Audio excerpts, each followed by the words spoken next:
Starting now, you can get a transcript of each week's Rich Dad radio show. Just visit www.richdad.com/radio and download a copy today. This is the Rich Dad Radio Show, the good news and bad news about money. Here's Robert Kiyosaki. Hello and welcome to the Rich Dad Radio Show, the good news and the bad news about money. I'm Kim Kiyosaki and I'm hosting the show today as Robert is out in the wilderness. So I'm happy to be hosting today's show because it's a very special show.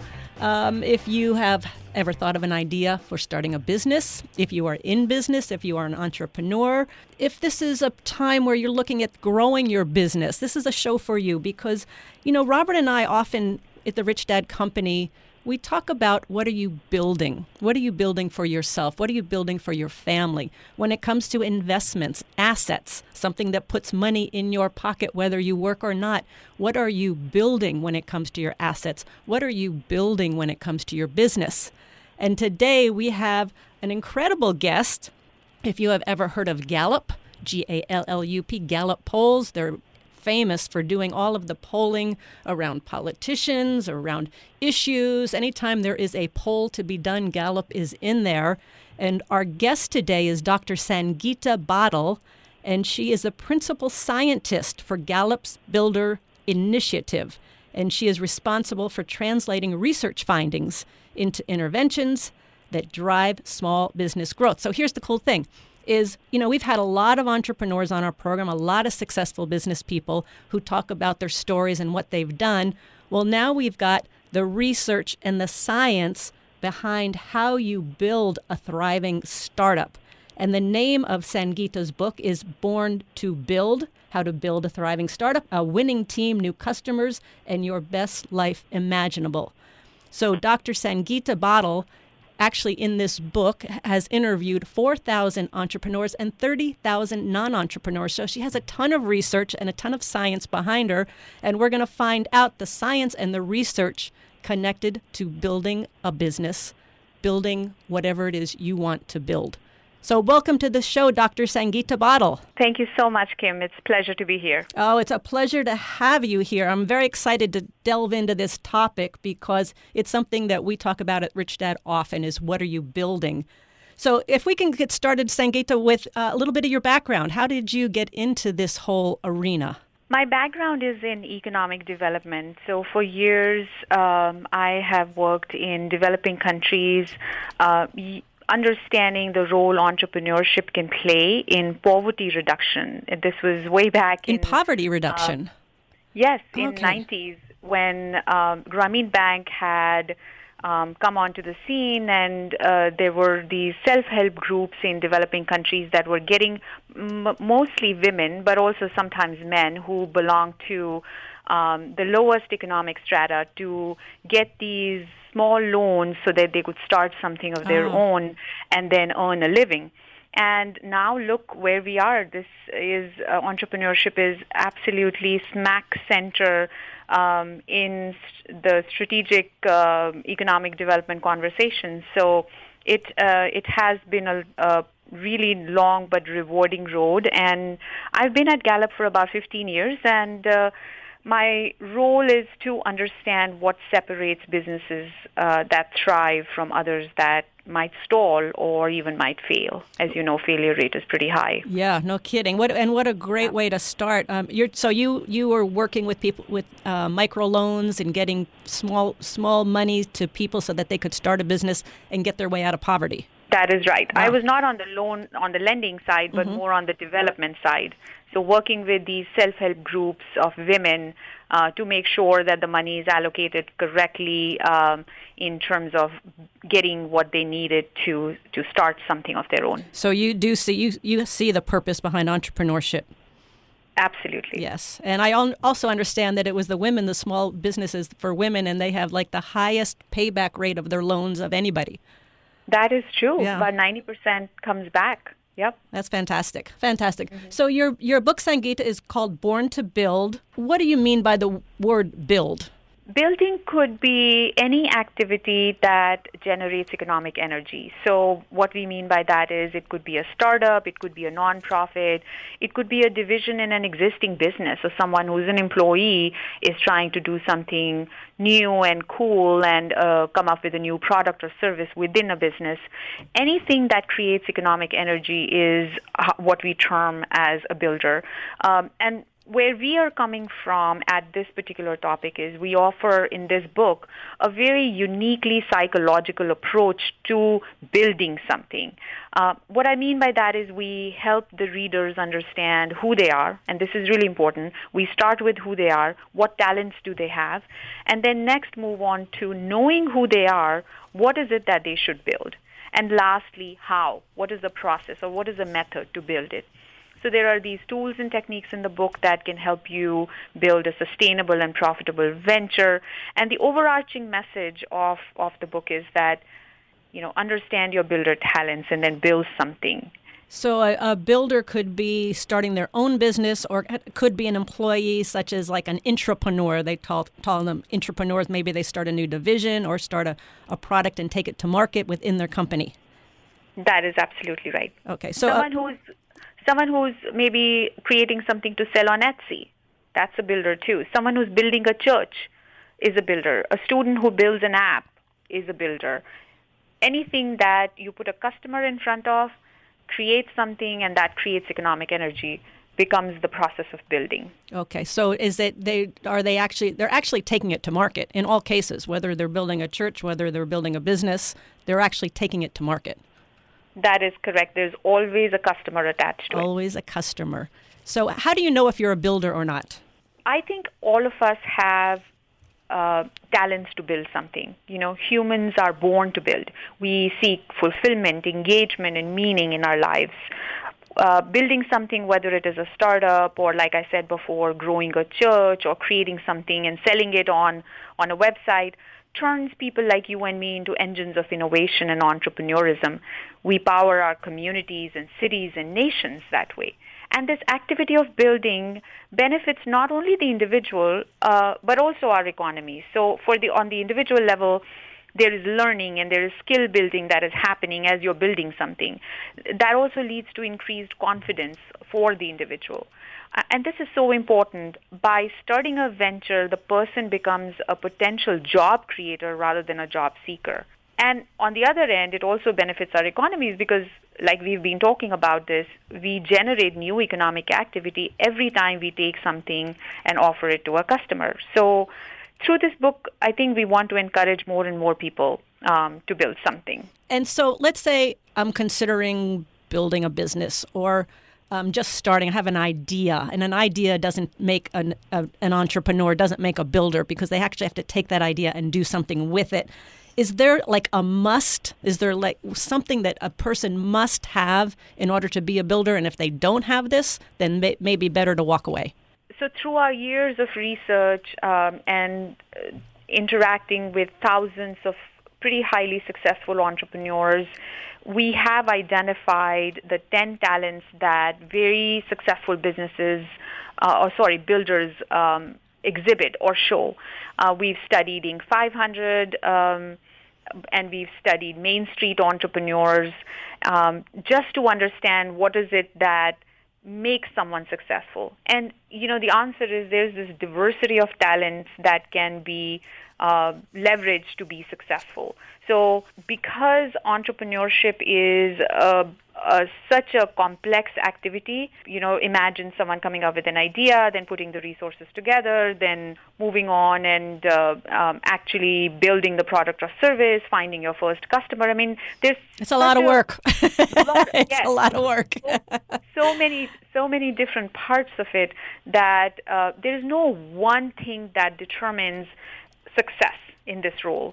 So we can't say if you just have determination, if you're just a great risk manager, if you're just the creative person, you can become be a successful builder. I think there is multiplicity of talents, from having that innate confidence, having the ability to to take risks when others might shy away from it, having the ability to sell a message or a product or a service, having a very keen eye on the numbers or looking at the profitability, the bottom line, Yes. as well as generating top line, having the ability to learn anything and everything that gives you a competitive advantage in your particular. So all of those things niche. combined. There is one piece that you talk about that I'm very big on. You talk about that highly successful entrepreneurs have a high adversity quotient, the ability to recover from setbacks. Right. I think that's such a key point because a lot of people go, I have this great idea, I'm going to start a business, or I need some extra money. But all of the things you just mentioned, Sangeeta, it's a lot of work, and you're going to come up against a lot of setbacks. You're going to come up against a lot of obstacles. And if you can't come back from these setbacks, if you don't have that adversity quotient, as you say, it's going to be very, very difficult to build a highly successful business.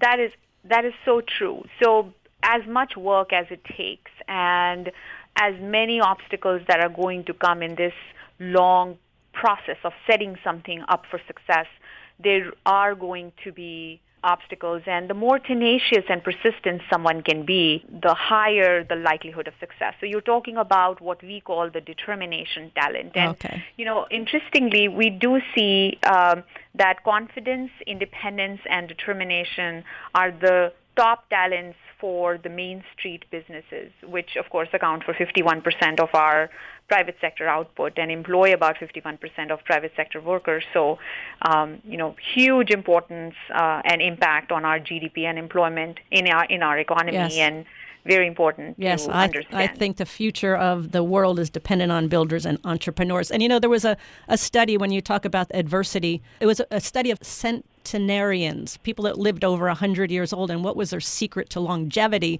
And they came up with three things.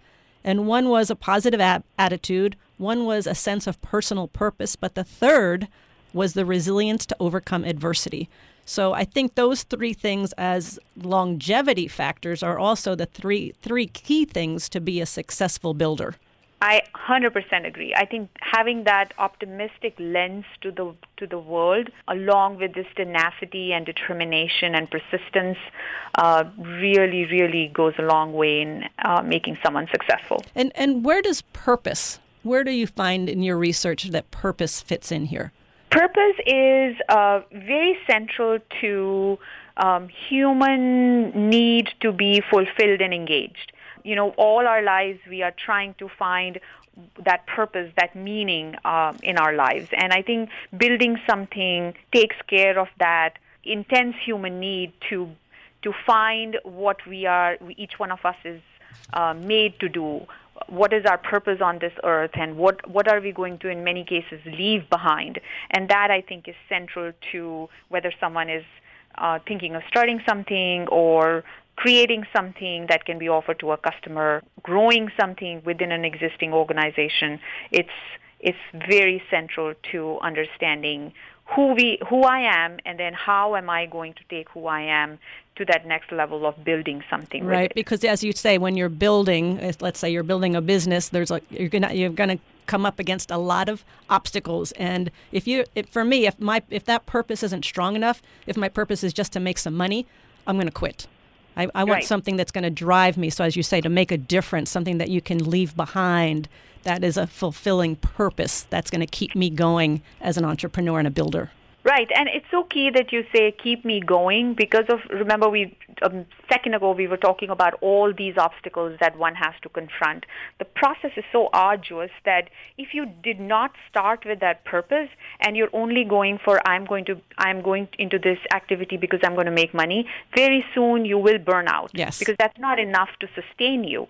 You have to have this backing of a very strong purpose and a drive within yourself that there is a reason I'm doing this, and that reason has to be very clear in your mind, and that then allows you to be resilient, to put in this amazing amount of work that goes into creating something and building something. Yes, so that thank you. is such a great point. Thank you. And we are talking to Dr. Sangeeta Badal. She's the co-author of Born to Build, How to Build a Thriving Startup, a Winning Team, New Customers, and Your Best Life Imaginable just came out this year. She's also the author of Entrepreneurial Strength Finders. So when we come back, we're going to talk about what are the key psychological traits, what are the strengths of a successful builder, and what are the traits that actually can kill, or kind of the traits that can kill the success of a business. We're going to talk about both, the good, the bad, the good news and the bad news about money. We'll be right back. You're listening to the Rich Dad Radio Show with Robert Kiyosaki. Don't be like Charlie. Charlie is that do-it-yourselfer who does himself in. Do-it-yourself is good for tile and grout. It is not good for asset protection. Charlie thought he'd save a few dollars forming his LLC online. With no guidance, he did it wrong. When he sold the property, he lost thousands and thousands of dollars. He did himself in by trying to do it himself. Don't burn yourself. Use Corporate Direct to set up and maintain your LLCs and corporations. Corporate Direct is owned and operated by attorney and rich dad advisor Garrett Sutton.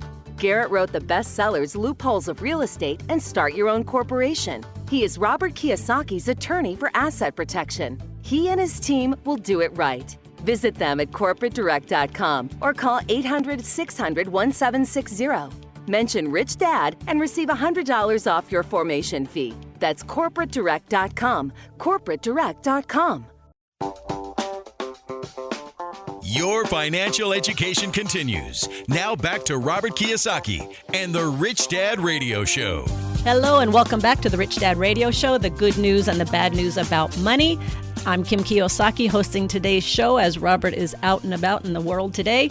And just a reminder, you can listen to Rich Dad Radio anytime, anywhere on iTunes or Android. We archive all of our shows, and we recommend you listen to these shows again and again because there is a ton of information. And when you listen to it the first time, you may pick up something new the second time. So to hear our podcast, go to richdadradio.com. Today, we're talking with Dr. Sangeeta Badal. Her book is called Born to Build. So the question we're asking is, what are you building? If you have an idea and you want to turn it into a business, how do you build that? How do you know if you have what it takes to build that business? If you're an employee and you have an idea that you want to take to the business and maybe create a product or a service and work within your business, how do you build that? How do you know if you're the builder type? If you are acquiring assets, assets can be, of course, assets are something that puts money in your pocket, whether you work or not. If you are creating rental property, what are you building? What asset are you building that will deliver that money to you? So our guest again is Dr. Sangeeta Badal. She's the principal scientist for Gallup's Builder Initiative. And many of you know of Gallup polls. Whenever there's a poll or question to be done, Gallup is there with their research and their science. So we're bringing the research and science to building entrepreneurship, to building whatever it is in your life you want to build. Maybe it's a nonprofit, maybe it's a church, maybe it's religion, whatever it is. And Dr. Badal actually started her entrepreneurial endeavors with Gallup by bringing basically business, small business, to eradicate poverty, to reduce poverty, and bringing those microloans to women who wanted to start small businesses so they were not at the effect of their environment, but actually creating entrepreneurs. So, Sangeeta, let me ask you this. There's a lot of books out there about entrepreneurship, about building businesses, the psychological aspects of it. How is your book different from all of those other books in the marketplace? What's your niche? You know, when we started to look at entrepreneurial activity as a means to generate economic growth, we found that only about 4 in 10,000 startups actually go on to become large enterprises of 100 million or more. Over 4 out of 10,000. 4 out of 10,000. Wow. 4 out of 10,000. Wow. Exactly. Okay. And only about 40% don't even survive, don't make it past their third year. So that means about 60% will at least get to year 5, and then that stats gets even worse. Only about 5% create 50% of the new jobs, which indicates a degree of skewness in the distribution of job creation. So not all entrepreneurs, in other words, are creating jobs. Yes. Well, So our focus then was to understand what separates these businesses that thrive from others that fail. And as we were getting through the organizational challenges that people have to face, the external causes that affect builders, it might be location, it might be unfriendly policies, it might be lack of financing, whatever it is in the environment that affects business success or failure, we realized that there was something that was missing in this entire puzzle. There was an important piece of the puzzle that was missing, and that was no one, whether it was the customer development methodology, which Steve Blank has proposed, the lean method, which is based on agile engineering, or the formalized business model on a single piece of paper, as Osterwalder has done. None of these approaches, and as good as these approaches are, none of them really accounted for the individual differences of the founders or the builders. You can't teach someone who is not relationship-oriented to build relationships within and outside the company. So your book is focusing on the certain personality traits that different people have that bring to the business. It is focusing on understanding no matter what kinds of personality traits you have. Mm-hmm. We've identified 10 that are really for building successful businesses, but understand that and then leverage Leverage those talents to see your business survive and be successful. So step number one basically is figuring out who you are. Step number one is who you are. Identify your talents, become self-aware. How do you do that? How do you determine who you are? I know a lot of people are going, I don't know who I am. Especially a lot of women out there, they kind of lose track of who they are because they wear so many hats and they're doing so many jobs and they're always putting everybody else first and kind of putting themselves last. So they're going, I don't even know who I am. So how do you determine who you are? This is the easiest part. So after years of research and years of understanding what successful entrepreneurs or builders do, we have this really easy to take assessment that Gallup has developed. It is on our website, gallup.com. Go to the Builder Initiative and look for the assessment. You can take the assessment. It takes about 30 minutes. It's online, and what you get in hand is a report that is customized to you.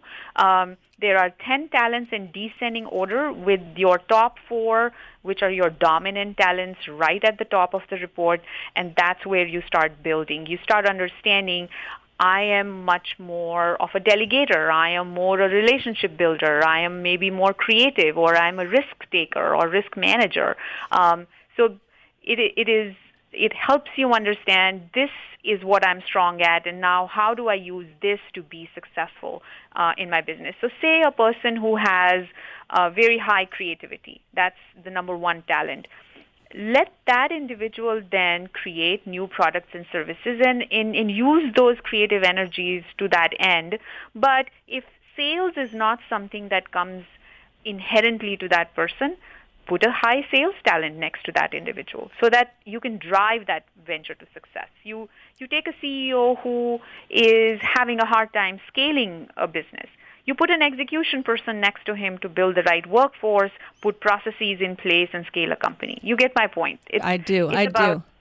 It's about understanding what your top talents are. Right. So let me give you a scenario, Sangeeta. Let's say I have an idea. I want to build a business, but right now it's just me. And I know that I am a driver. I love selling, and I act first and think later. That's my trait. And it's just me right now. How do I start? We would recommend start with understanding yourself more by reading the pieces of the book, parts of the book that specifically address the talents that have shown up at the top of your report. And then think about building a team of people around you who can complement the talents that you bring to the table, but also help you manage some of the ones that are at the bottom of your list. So they obviously are not your strengths. Those are the weaknesses that you need to learn how to manage.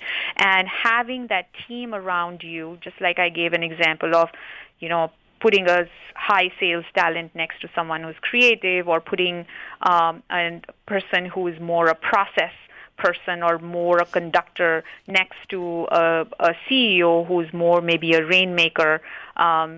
That will round out that team, that executive team that can then help you build the, whatever you're building. So, whether it's so your team could be, let's say, so I'm just starting out, so I can't hire people and I don't want to bring in partners yet, but my team could be mentors, correct? They could be advisors. Yes, it could be anyone in your social network that you have that you can leverage there.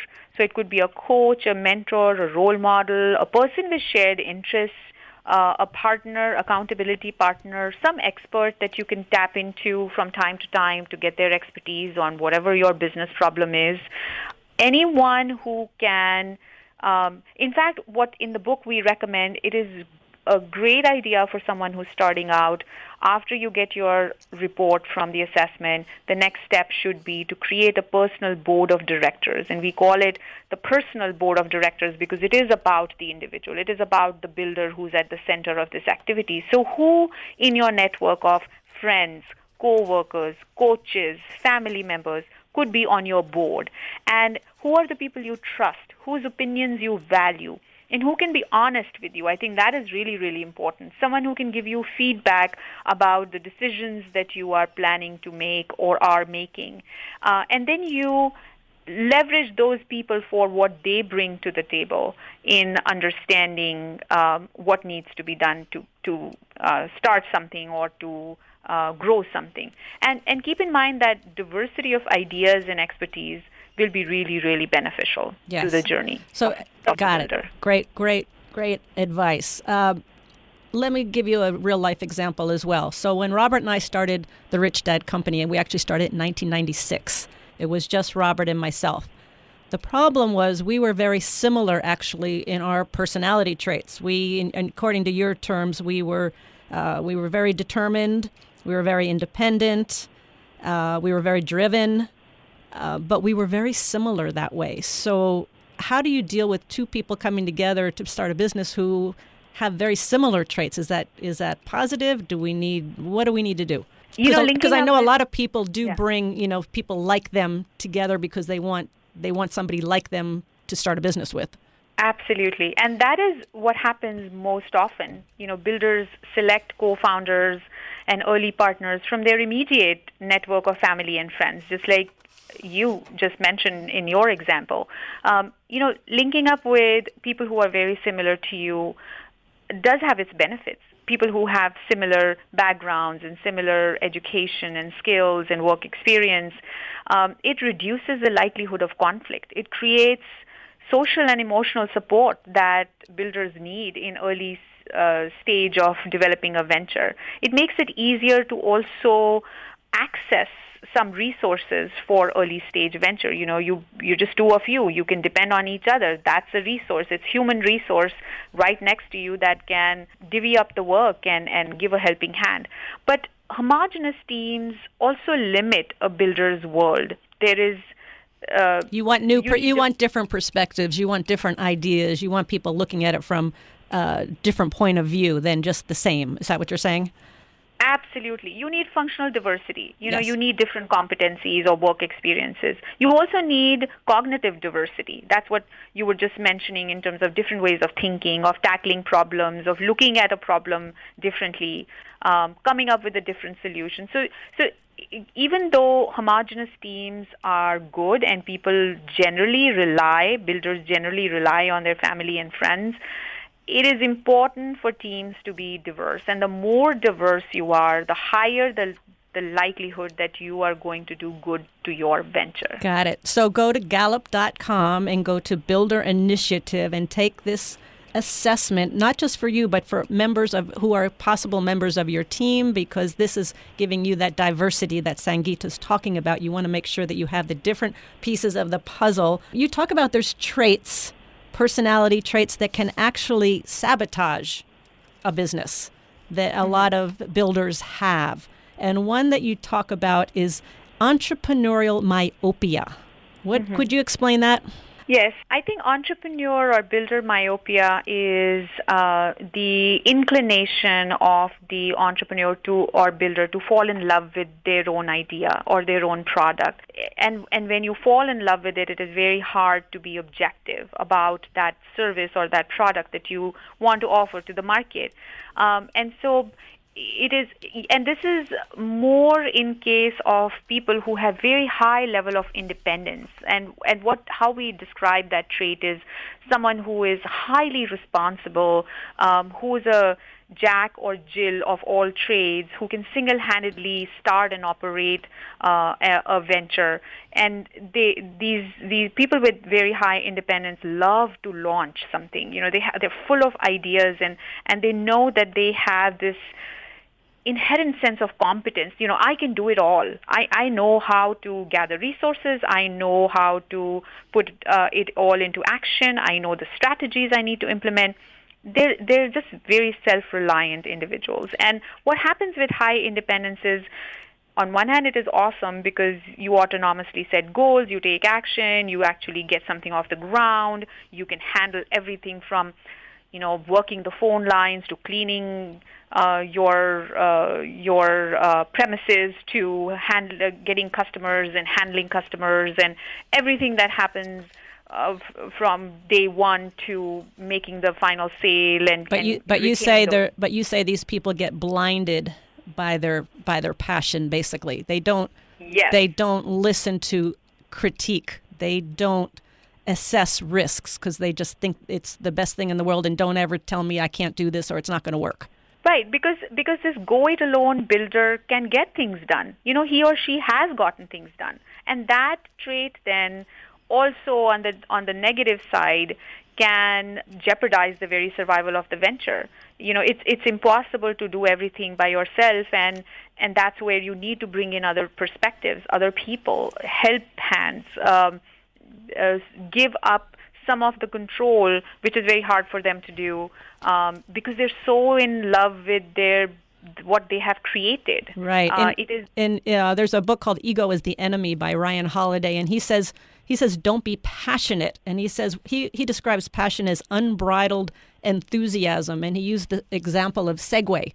So I don't know if you remember when Segway came out, they had all this publicity, and it was the greatest thing on earth, and it was going to revolutionize transportation, and then they unveiled it. And I remember when they unveiled it, and we all went, huh?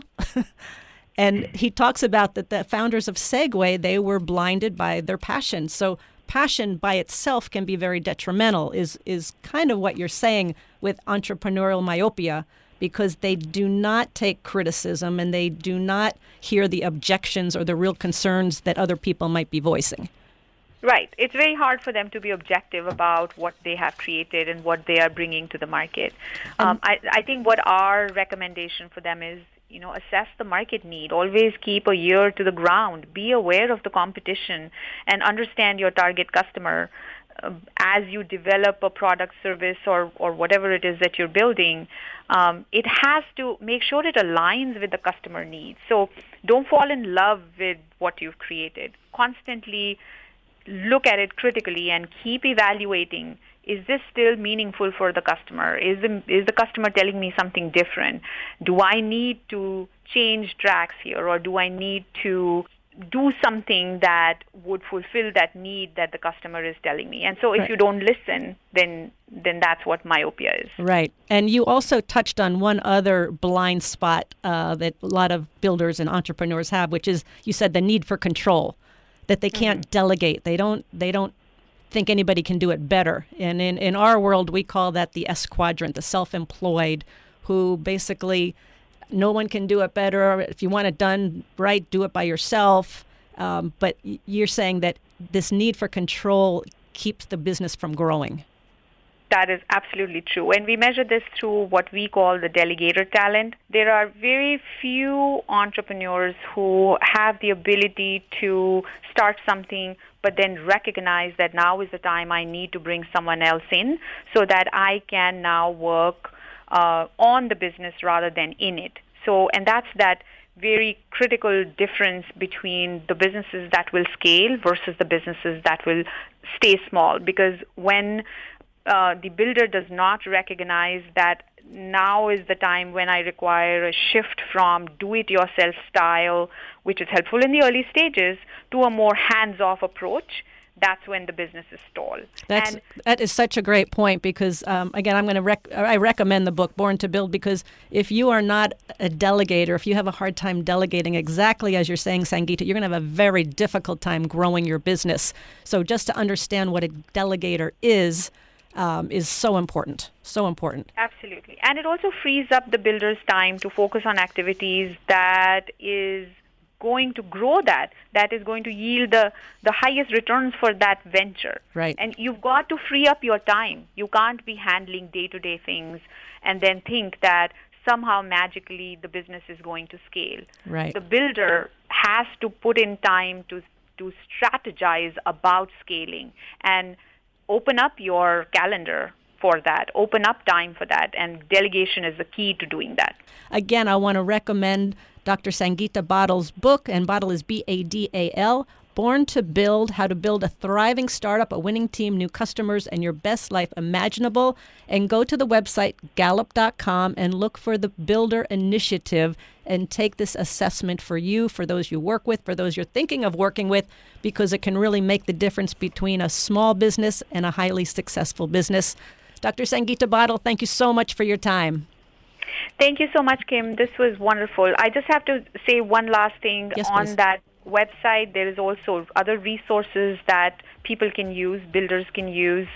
There are tools and techniques, there are articles, there are testimonials, and hopefully people can see how to apply this to their own situation. Perfect. Thank you so much. And when we come back, we'll go to Ask Kim, which is where you get to ask your questions.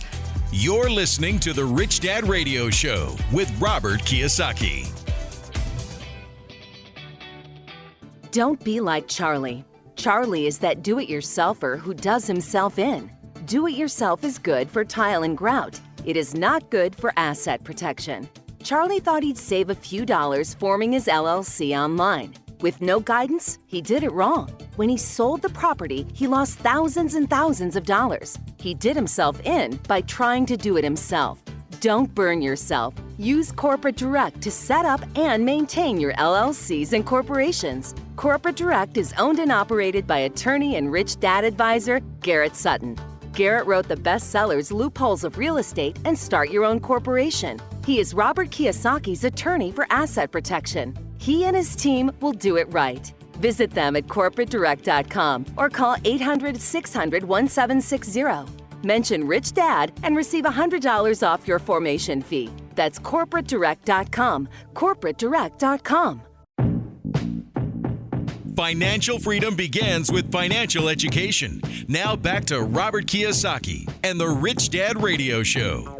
Hello and welcome back to the Rich Dad Radio Show, the good news and the bad news about money. I want to thank our guest, Dr. Sangeeta Badal, the principal scientist for Gallup's Builder Initiative and the co-author of Born to Build, How to Build a Thriving Startup, a Winning Team, New Customers, and Your Best Life Imaginable.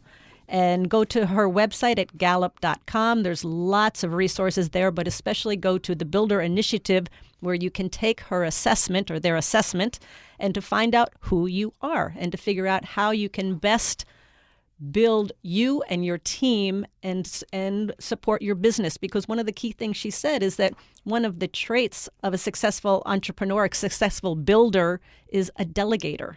And if you can't delegate, then you're going to have a hard time growing out of being a small business and growing into a big business. So very valuable information. Thank you, Dr. Sangeeta Badal. And now we are going into Ask Kim, and you can submit your questions to Ask Kim or Ask Robert at richdadradio.com.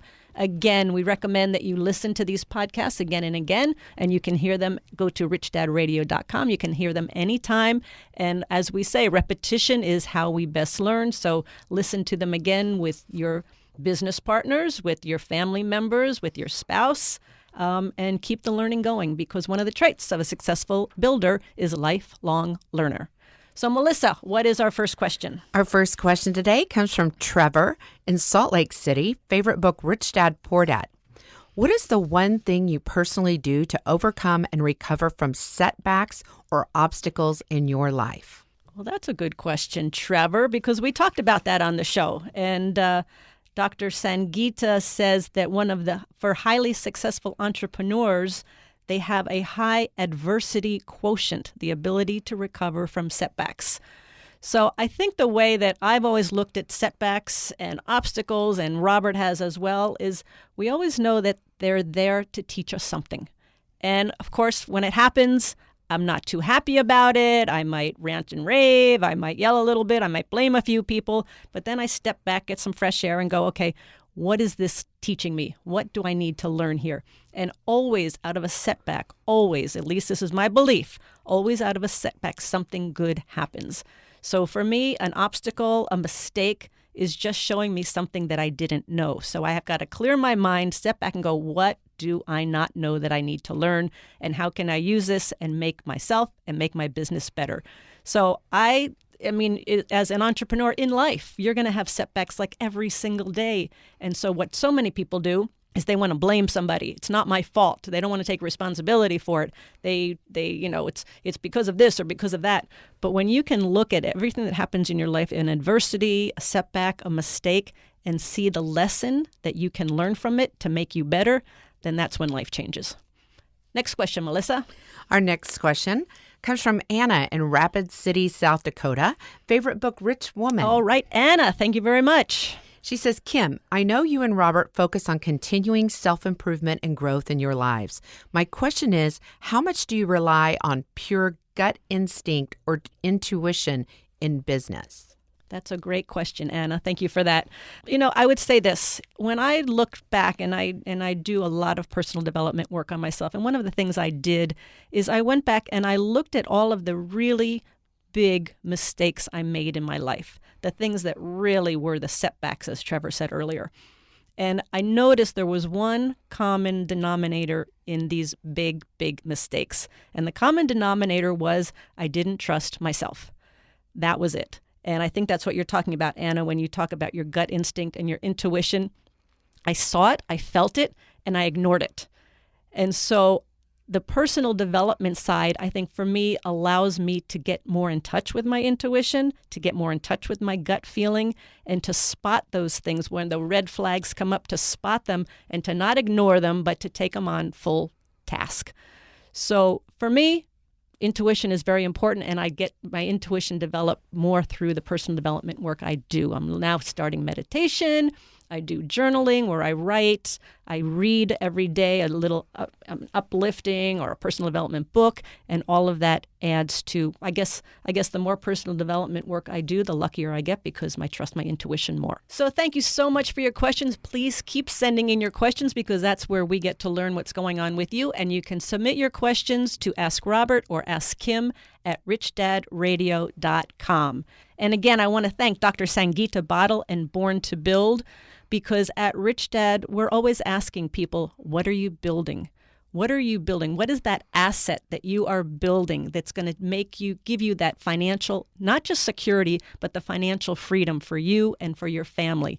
It's all about what are you building? Are you building a business? Are you building a small business? Are you building a big business? Are you building assets that will give you passive income? Because at the Rich Dad Company, the most important thing is that you live the life you want, that you have the freedom to do what you want, when you want. And it's all about what are you building? Thank you very much.